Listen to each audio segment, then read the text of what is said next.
What he does is one of the few things in comedy that I can say is magic. Why doesn't the world know about you? I don't know how that even happens. He's juggling 4 chainsaws in his Zebra, and he has no script.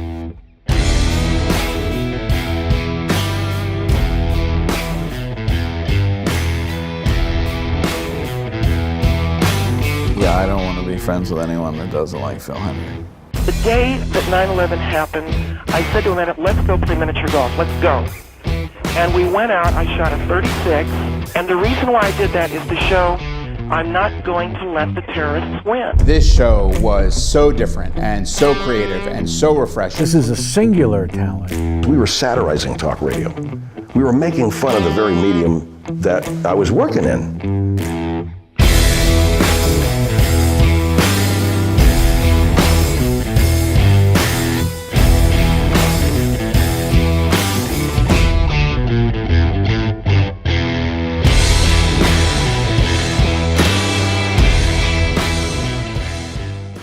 It's so great to have him on the show. He's going to be part of our screening on May 3rd of Hendrie. He's the man that made it happen, the director of the film Hendrie, which we all love.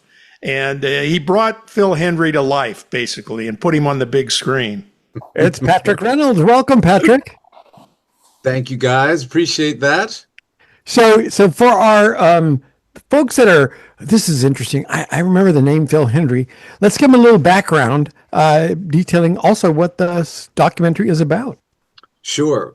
So once upon a time, there was a radio man in Los Angeles, and it was the craziest show that you had ever heard. You would listen to this, and these guests that he had on were absolutely mind-bogglingly insane, and you were wondering how this was happening, and then you find out, sometimes through a friend or sometimes through just immersion, that this show was actually the creation of one man who, in many people's estimation, is a comic genius, and he would have these crazy, dramatic scenarios happening with himself. The guest was him,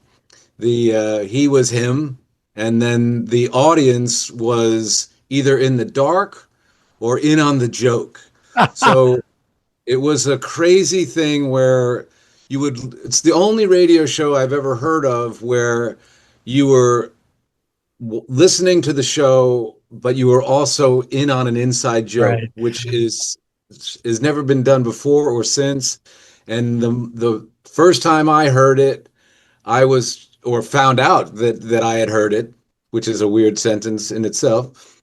I was just completely, blown away and impressed, and sort of forever changed, because I'm something of a comedy geek. He's a fantastic comedian just to start with, but when you were in on the joke, it got like doubly funny because you realized he was playing both characters, and that was amazing to me when I finally figured that, or when I found out about it. Exactly. And then the other thing, once you find yourself in that place, is you start to realize, or you start to ask yourself and realize, how could this person be so prolific, and how could he be so consistently funny minute by minute? And I still maintain that is one of the most amazing comic feats that has ever happened.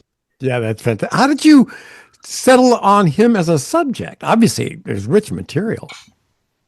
Well, in another life, I was a jazz musician, and I was studying up at Cal Arts, and I would go down to LA from Santa Clarita to do gigs, and I would listen to, KFI and just, crack up the whole time.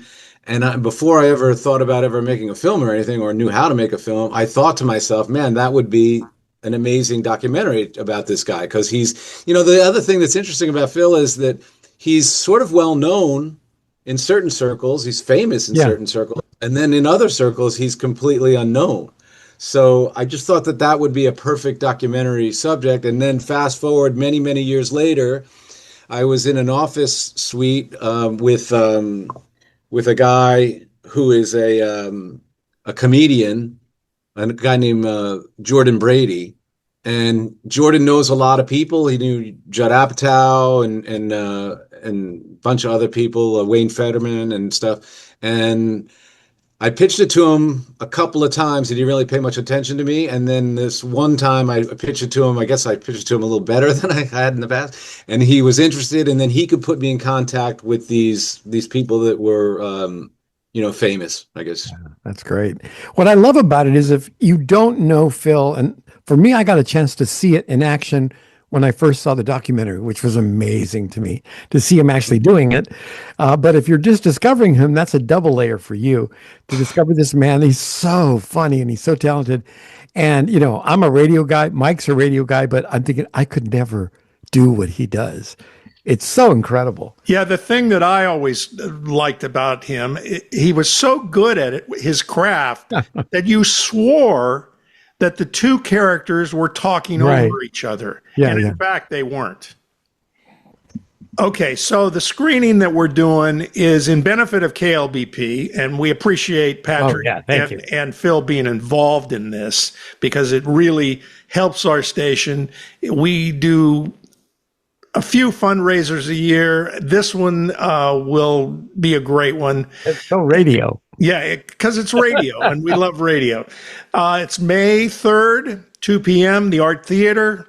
We're going to have the screening, and then we're going to do a Q&A with Patrick and Phil. Phil's going to join us. So if you had any burning questions to Phil, now is the time to save those up and bring them down to the screening. Or if you want to get him to sign your copy of the Blu-ray, yeah.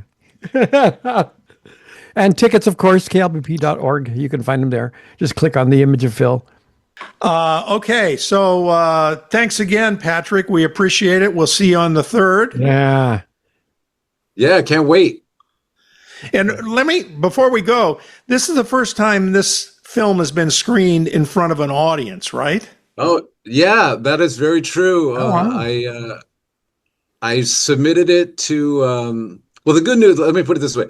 The good news when I made the film was immediately there were distributors that wanted it, so that was great. I thought great, so it's on Prime and it's on Tubi and it's on all that stuff.